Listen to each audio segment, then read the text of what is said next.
Saint Martin beach cleaning project চলতেছে। এখানে যারা আছে সবাই তাদের নিজেদের অর্থায়নে ভলেন্টিয়ার বাংলাদেশের পক্ষ হয়ে সেন্ট মার্টিনে বিচ ক্লিনিং প্রজেক্ট করতে আসছে। এবং এটার মূল সচেতনতা হলো যারা আমরা সেন্ট মার্টিনকে রক্ষা করব, যেসব পর্যটকরা আছে সেন্ট মার্টিনে তারা সেন্ট মার্টিনে বিচ নোংরা না করে ময়লা একটা নির্দিষ্ট স্থানে ফেলে দিবে। যেহেতু আর মাত্র 10-15 দিন পরেই পর্যটকদের জন্য সেন্ট মার্টিন কিছুটা উন্মুক্ত করে দেওয়া হবে, সেই উপলক্ষে পর্যটকদের সচেতন করার জন্য আমরা বিশাল একটা টিম ভলেন্টিয়ার বাংলাদেশ এখন এই মুহূর্তে সেন্ট মার্টিনে অবস্থান করতেছি। বাংলাদেশের একমাত্র প্রবাল দ্বীপ সেন্ট মার্টিন, প্রতিদিন হাজারো পর্যটকের আগমন ঘটায় এখানে, কিন্তু অসচেতনার কারণে নষ্ট হচ্ছে এর প্রাকৃতিক সৌন্দর্য।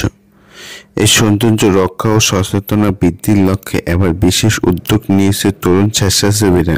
আসছে পর্যটন মৌসুমকে সামনে রেখে স্বেচ্ছাসেবী সংগঠন ভলেন্টিয়ার বাংলাদেশের নেতৃত্বে দেশের প্রায় 30টি সংগঠন মিলে সেন্ট মার্টিন সমুদ্র সৈকত পরিচালনা করে বৃহৎ পরিচ্ছন্নতা অভিযান। দেশের বিভিন্ন প্রান্ত থেকে আগত 90 জন ভলেন্টিয়ার অংশ নেন এই অভিযানে। তারা সৈকতের বালুচর, পাথর ও আশেপাশের এলাকা থেকে বোতল, পলিথিন, অব্যবহৃত মাছ, ডলার, বাতিল জাল, প্লাস্টিক সহ নানা বর্জ্য সংগ্রহ করেন।